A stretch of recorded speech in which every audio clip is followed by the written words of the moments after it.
Good afternoon, everyone. Here's my preview for tomorrow's Federal Reserve meeting and Jerome Powell's speech. I think the Federal Reserve and Jerome Powell will deliver another rate cut in tomorrow's meeting.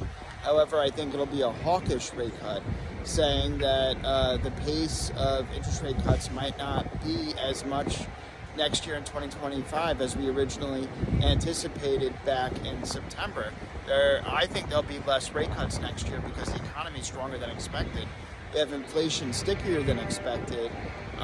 We also have, on top of that, we have tariffs might get implemented next year with President Trump. We don't know if that's a negotiating tactic yet. We have to see how it materializes. But if tariffs get implemented, that's inflationary because the American consumer would pay more. On top of that, we had a strong retail sales report today for November where retail sales were up 0.7% month over month compared to 0.6%. This is mostly due to vehicle purchases, but it shows that the consumer is very strong right now.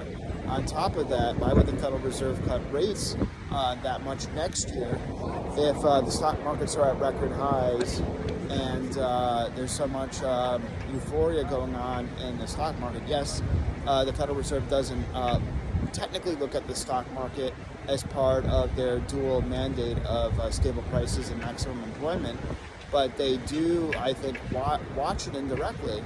So with that much euphoria and easing already, why would they want to make as many rate cuts as they initially thought back in September? That's just my thought.